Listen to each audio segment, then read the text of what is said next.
क्या आपको पता है धरती पर हिमयुग आया था जिसमें पूरी पृथ्वी बर्फ की मोटी चादर से ढक गई थी। उस समय को काल्पनिक तरीके से इस मूवी में दिखाया गया है कि कैसे लोग घरों से बाहर जाते ही ठंड में जमकर मरने लगते हैं। तो मूवी की शुरुआत में न्यू दिल्ली में एक मीटिंग हो रही होती है जहां पर मौसम के बारे में जानकारी दी जाती है। वहां पर बहुत सालों से मौसम की जानकारी रखने वाला जैक हॉल भाषण दे रहा होता है। वो सभी को चेतावनी देता है कि दुनिया को जल्द ही एक आपदा झेलनी पड़ेगी जिसकी वजह से सब कुछ बर्फ में जम जाएगा। और जब वहाँ बैठे कुछ लोग उससे ये पूछते हैं कि हम सबके पास कितना वक्त बचा है, तो जैक उनको बताते हैं कि ऐसा होने में कुछ सदियां लगेंगी, लेकिन अगर सभी ने जीवाश्म ईंधन का इस्तेमाल करना कम नहीं किया तो उनके पोता पोतियों को इस सब का सामना करना पड़ेगा। और अब सम्मेलन के बाद जैक राष्ट्रीय समुद्री और वायुमंडलीय प्रशासन के एक व्यक्ति से मिलता है जिसका नाम टेरी रप्सन होता है, और वो दोनों एक दूसरे से अपनी जांच परिणाम की बातें करने लगते हैं। और जब वो एक दूसरे से बातें कर ही रहे होते हैं तब वहाँ बहुत ही ज्यादा बर्फ गिर रही होती है, जिसका मतलब मौसम में बदलाव आना शुरू हो गया है। और अब कुछ हफ्तों के बाद दुनिया के अलग अलग हिस्सों में अजीबोगरीब मौसम शुरू हो जाता है। जापान में आसमान से बहुत ही बड़े ओले गिरने शुरू हो जाते हैं जिसकी वजह से बहुत सारे लोग मर जाते हैं, और ये इतिहास के अभी तक के सबसे बड़े ओले होते हैं। अब इस दौरान स्कॉटलैंड में टेरी रप्सन एक कंप्यूटर में देख रहा होता है कि समुद्र के कुछ हिस्सों में अचानक से तापमान में बदलाव आ गया है, और ये बदलाव इतने अचानक और रहस्यमय होते हैं कि वहां रखे संपर्क सिग्नल तुरंत जम जाते हैं। और अब इंटरनेशनल स्पेस स्टेशन में अंतरिक्ष यात्री देखते हैं कि पृथ्वी के वायुमंडल की तरफ एक बहुत ही बड़ा तूफान बन रहा है। और फिर अगले सीन में वॉशिंगटन डीसी को दिखाया जाता है जहाँ जैक अपने बेटे सैम को हवाई अड्डे पर छोड़ने आया होता है। सैम एक बहुत ही बुद्धिमान विद्यार्थी है जिसे न्यूयॉर्क में एक मुकाबले में हिस्सा लेने के लिए बुलाया गया होता है। हालांकि उसके पिता एक जाने माने व्यक्ति हैं और सैम उनसे काफी नाराज होता है क्योंकि उसके पिता हमेशा अपने काम की वजह से उसमें व्यस्त रहते हैं। वो सैम को भरोसा दिलाते हैं कि काम से रिटायर होने के बाद सारा वक्त वो अपने परिवार के साथ बिताएगा। और फिर बाद में जब सैम के दोस्त लॉरा और ब्रेन न्यूयॉर्क पहुंच जाते हैं तो वो उनसे मिलने जाता है, जहां उसका ध्यान पक्षियों के झुंड पर जाता है जो कि पश्चिम की तरफ जा रहे होते हैं। और ऐसा लगता है कि जैसे कि वो पक्षी किसी चीज से डर के भाग रहे हो। अब इसी वक्त टेरी जैक को कॉल करता है और उसे अपनी जांच परिणाम के बारे में बताता है, और वो उसको बताता है कि आपदा उनकी तरफ तेजी से बढ़ रही है और किसी के पास भी इससे बचने का कोई तरीका नहीं है।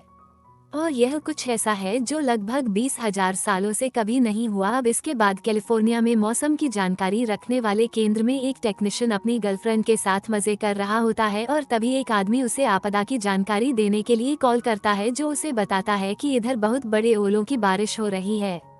और ये सुनकर टेक्नीशियन टीवी चालू कर देता है और ये देखकर हैरान रह जाता है कि गोल्फ बॉल के आकार वाले ओलों ने एलए के कुछ हिस्सों को तबाह कर दिया है। फिर वो जल्दी से अपने मालिक को कॉल करता है और उन्हें बताता है कि कैलिफोर्निया में जल्द ही एक खतरनाक तूफान आने वाला है। हालांकि अब बहुत देर हो चुकी होती है। कुछ हिस्सों में कई खतरनाक बवंडर शहर के चक्कर लगाते हैं और अपने रास्ते में आने वाली हर चीज को तबाह कर देते हैं। अब इसकी वजह से पृथ्वी पर हो रहे बदलाव के कारण वॉशिंगटन डीसी में आपातकालीन बैठक बुलाई जाती है। वहां मौजूद लोगों में से एक आदमी दुनिया के अलग अलग हिस्सों में खतरनाक मौसम की घटनाओं के बारे में बताता है और कहता है कि पृथ्वी पर कुछ तो गलत हो रहा है। तभी जैक जो वहां पर उस वक्त मौजूद होता है वो सबको बताता है कि यह सब कुछ उत्तरी अटलांटिक धाराओं की वजह से हो रहा है। लहरें तेजी से पिघलने वाली बर्फ की वजह से आ रही है। वो ये भी बताता है कि ये सिर्फ अभी शुरुआत है और कुछ ही दिनों में मौसम इससे भी ज्यादा भयानक हो जाएगा। फिर जैक वाइस प्रेसिडेंट से मिलता है और वो उन्हें ये समझाने की कोशिश करता है कि अभी सिचुएशन बहुत ही नाजुक है। वो उन्हें ये भी बताता है कि वो खतरनाक तूफान किसी भी वक्त आ सकता है, इसलिए इस वक्त उत्तरी राज्यों में से लोगों को निकालना बहुत ही जरूरी है। हालांकि उपराष्ट्रपति उसकी बात को गंभीरता से नहीं लेता और वहां से चला जाता है। फिर यूके के कई इलाकों में भी बहुत जोरों से बर्फ गिरनी शुरू हो जाती है, इसलिए रानी को शाही महल से ले जाने के लिए 3 हेलीकॉप्टर को भेजा जाता है। हालांकि उनके रास्ते में वो तूफान के बीच से गुजरते हैं जिसकी वजह से उनके उपकरण जल्दी जम जाते हैं और कुछ ही समय में हेलीकॉप्टर की पंखुड़ियां भी काम करना बंद कर देती है और तीनों पायलट हेलीकॉप्टर के नीचे ही मर जाते हैं। एक पायलट किसी तरह हेलीकॉप्टर के गिरने से बच जाता है, लेकिन जैसे ही वो हेलीकॉप्टर का दरवाजा खोलता है वो जमकर मारा जाता है। अब वापस मराठा में सैम और उसके दोस्त वापस डीसी में जाने की कोशिश करते हैं, लेकिन सभी यातायात सेवा भारी बारिश की वजह से बंद हो जाती है और उस शहर में बाहर निकलने के लिए वो तीनों सड़कों पर निकल जाते हैं और पूरे शहर में अफरा तफरी का माहौल होता है। सभी डरे हुए होते हैं और किसी को भी कुछ भी समझ में नहीं आ रहा होता है कि करे क्या। तब भी एक बहुत ही बड़ी सुनामी कहीं से सामने आ जाती है और वो अपने रास्ते में आने वाली हर चीज को खत्म कर देती है। बहुत बड़ी बड़ी बिल्डिंग और यहाँ तक कि स्टैचू ऑफ लिबर्टी भी पानी से घिर जाती है। सैम और उसके दोस्त अपनी तरफ आए हुए खतरे को देखते रहते हैं और अपनी हिफाजत के लिए नेशनल लाइब्रेरी में घुस जाते हैं। और अफसोस की बात तो ये होती है कि हजारों लोग इतने भाग्यशाली नहीं होते और वो सुनामी में बहकर मर जाते हैं। फिर बाद में टेरी जैक को कॉल करता है और उसे बताता है कि यूरोप से ठंडी हवाएं चल रही है जिन्होंने हेलीकॉप्टर तक को गिरा दिया है। अब ये सुनकर जैक के दिमाग की बत्ती जलती है और कुछ रिसर्च करने के बाद उसे पता लगता है कि तूफान यूएस में उनकी उम्मीद से जल्दी पहुंच जाएगा। वास्तव में सब कुछ जमने से पहले उनके पास सिर्फ 48 घंटे बचे हुए हैं और इसके बाद वो मौसम की जानकारी देखने की कोशिश करते हैं और उन्हें पता चलता है कि दुनिया के अलग अलग हिस्सों में 3 बहुत बड़े तूफान बन रहे हैं। वो हर दिन बढ़ते ही जा रहे होते हैं और यूरोप में उस खतरनाक तूफान की स्थिति पहले ही शुरू हो जाती है। अब इसी दौरान सैम लाइब्रेरी में टेलीफोन ढूंढने लगता है क्योंकि उस जगह पर कोई भी फोन रिसेप्शन नहीं होता, इसलिए वो बिल्डिंग की किसी और मंजिल पर जाने का फैसला करता है और उसको वहां पर टेलीफोन मिल जाता है। लेकिन वो लगभग पानी में डूबा हुआ होता है और फिर अपने माता पिता को कॉल करने के लिए वो तैरकर टेलीफोन तक पहुंच जाता है और आखिरकार उन्हें कॉल करता है।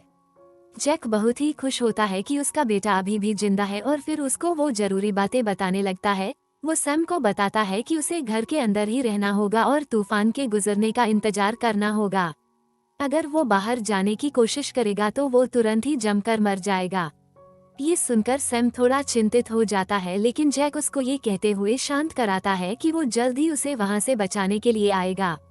अब अगले दिन लाइब्रेरी में हर कोई कपड़े और राशन इकट्ठा करने लगते हैं कि तभी उन्हें बाहर से एक अजीब सी आवाज सुनाई देती है और जब वो खिड़कियों से बाहर झांक कर देखते हैं तो बिल्कुल ही हैरान रह जाते हैं। वहाँ एक पानी वाला जहाज घूम रहा होता है और दूसरी तरफ डीसी में दिखाते हैं कि राज्यों के मुखियों की मीटिंग हो रही होती है और जैक को हालात की जानकारी देने का काम सौंपा गया होता है। लेकिन शुरुआत से पहले ही वो ये कहकर सभी को डरा देता है कि सबसे बुरा समय तो आना बाकी है। फिर वो उनको सुझाव देता है कि उन्हें दक्षिण राज्यों के लोगों को जल्द से जल्द वहां से निकालना होगा और उन्हें मैक्सिको ले जाना होगा। एक बार फिर से उपराष्ट्रपति उसकी योजना को मना कर देता है और कहता है कि इतनी बड़ी मात्रा में लोगों को एक जगह से दूसरी जगह ले जाना संभव नहीं है। वो उसे ये भी पूछते हैं कि उत्तर में रहने वाले लोगों को क्या हुआ, तो जैक उन्हें बताते हैं कि उनकी मदद करने के लिए बहुत देर हो चुकी है। अगर वो अपने घर से बाहर कदम रखेंगे तो वो तुरंत जमकर मर जाएंगे। वो सबसे अच्छा यही कर सकते हैं कि वो अपने घरों के अंदर ही रहें और तूफान के खत्म होने का इंतजार करें। हैरानी की बात होती है, लेकिन राष्ट्रपति इस बार जैक की सलाह को मान लेते हैं और राष्ट्रपति रक्षक को आदेश देते हैं कि बचे हुए लोगों को जल्द से जल्द निकालकर दक्षिण में भेजा जाए। अब न्यूयॉर्क में दिखाते हैं जहां लाइब्रेरी में छुपे हुए लोग कुछ लोगों को जमे पानी पर चलते हुए देखते हैं और लाइब्रेरी में बैठे हुए लोगों को ये पता चलता है कि वो गर्म राज्यों की तरफ जा रहे हैं और यह सुनकर वहां के सभी लोग बर्फ के गहरे होने से पहले ही जाने का फैसला करते हैं।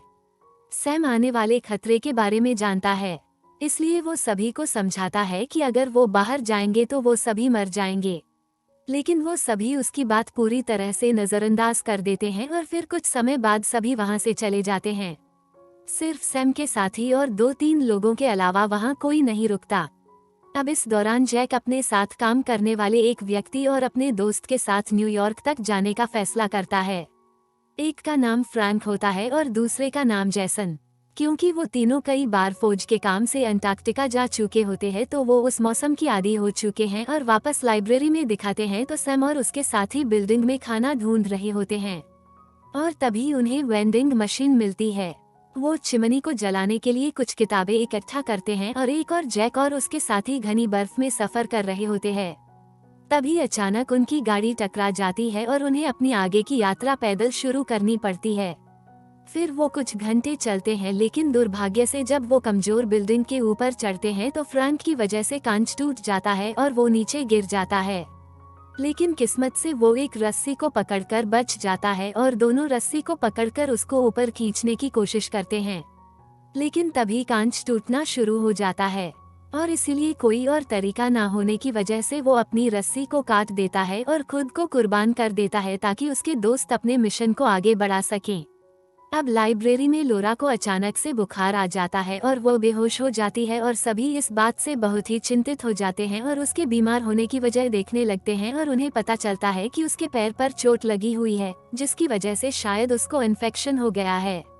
उन सभी में से एक महिला जो एक नर्स होती है उन्हें बताती है कि लोरा को जल्द से जल्द पेनिसिलिन का इंजेक्शन देना चाहिए, वरना उसके पैर को काटकर अलग करना पड़ेगा। और फिर अपने दोस्तों को बचाने के लिए सैम पानी वाले जहाज में जाने का फैसला करता है और उम्मीद करता है कि शायद वहाँ कुछ दवाई जरूर होगी। और जैसे ही वो जाने वाला होता है, ब्रेन और एक आदमी जिसका नाम जेडी होता है वो उसके साथ जाने का फैसला करते हैं। अब अगले दृश्य में उपराष्ट्रपति जब एक सेना के अड्डे पर होता है, उसे पता लगता है कि राष्ट्रपति के साथ एक हादसा हुआ है जिसमें उनकी मौत हो गई है और मामले को और बुरा बनाने के लिए शोधकर्ताओं को पता चलता है कि तूफान के केंद्र ने अपना रास्ता ही बदल लिया है और अब वो न्यूयॉर्क के शहर की तरफ बढ़ रहा होता है। अब दूसरी ओर दिखाते हैं तो जैक और जेसन धीरे धीरे अपनी मंजिल की ओर बढ़ रहे होते हैं, लेकिन तभी दुर्भाग्य से जेसन थकावट की वजह से बेहोश होकर गिर जाता है, जिसकी वजह से जैक को उसको खींचना पड़ता है। और फिर लाइब्रेरी में वो तीनों बाहर निकलते हैं और जहाज के अंदर पहुंच जाते हैं। हालांकि रास्ते में उनकी महक भूखे भेड़ियों के झुंड को आ जाती है जो पासी के चिड़ियाघर में से भागकर आए होते हैं। सैम, ब्रेन और जेडी जहाज के स्टोर में जाते हैं जहां उन्हें कुछ पेनिसिलिन मिलती है। फिर वो वहां कुछ और जरूरी सामान ढूंढने लगते हैं, लेकिन अचानक से उन पर वो भेड़ियों का झुंड हमला कर देता है। सैम और ब्रेन किसी तरह बचकर दूसरे कमरे में भाग जाते हैं, लेकिन जेडी को भेड़ियों का ग्रुप पूरी तरह से काट देता है। लेकिन फिर भी वो किसी तरह उन भूखे भेड़ियों से बच जाता है और अब वो तीनों वहां से बचने के लिए अलग अलग तरीके सोच रहे होते हैं। सैम बाहर देख रहा होता है कि आसमान थोड़ा साफ हो रहा है और वो समझ जाता है कि तूफान का केंद्र उनके आसपास ही है और अब उनके पास ज्यादा समय नहीं बचा हुआ है। इसीलिए वो खतरनाक तरीके से वहां से निकलने का फैसला करता है और अब बाहर लटक कर दूसरे कमरे में जाता है और भेड़ियों के झुंड को स्टो से दूर लेकर जाता है। फिर वो भागते हुए भेड़ियों से बचते बचते उस जहाज से बाहर निकल जाता है और कुछ समय बाद वह अपने दोस्तों के पास पहुंचता है।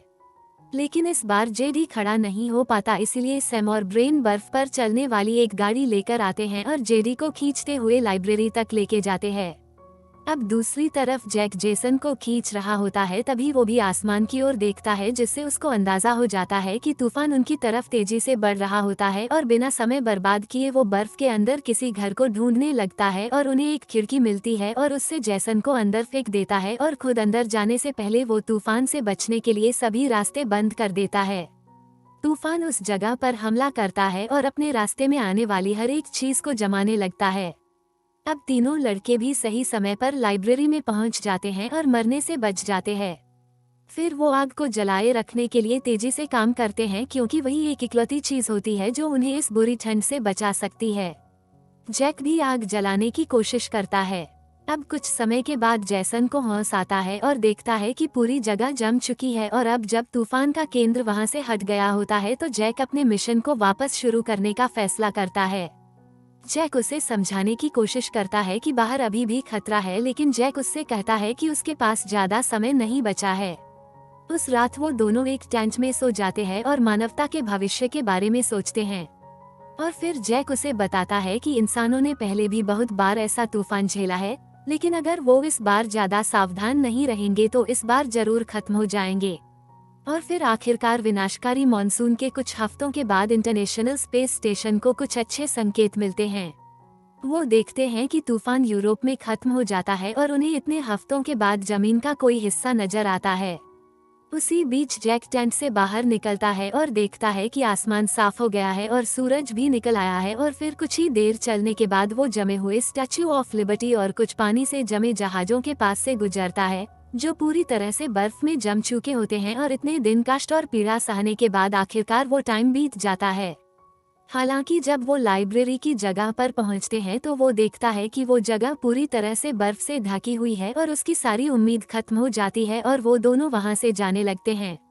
लेकिन तभी वो बर्फ में एक छोटा सा छेद देखता है जो लाइब्रेरी के अंदर जा रहा होता है और बिना समय बर्बाद किए जैक उस रास्ते से लाइब्रेरी के अंदर जाता है और जैसन उसके पीछे पीछे आता है।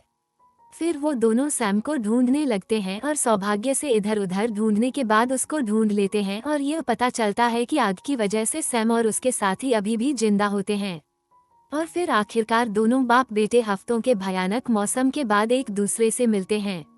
अब इसके बाद मेक्सिको में नए राष्ट्रपति को पता चलता है कि न्यूयॉर्क में कुछ लोग बच गए हैं और इस बात को सुनकर वो बड़े ही उत्तेजित हो जाता है और वो टीवी पर घोषणा करता है कि वो उत्तरी राज्यों से लोगों को निकालने के लिए बचाव कार्य शुरू कर रहे हैं और आखिरकार हेलीकॉप्टर वहां पहुंच जाता है जहां बहुत से लोग जिंदा होते हैं। वो छतों पर इकट्ठा होते हैं और बचाया जाने का इंतजार कर रहे होते हैं।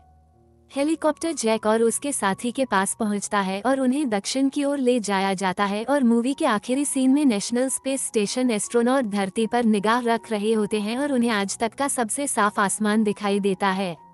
और इसी के साथ यह फिल्म यहीं पर खत्म हो जाती है। अगर वीडियो अच्छी लगी हो तो लाइक कर देना और अगर चैनल पर नए हो तो सब्सक्राइब कर लेना।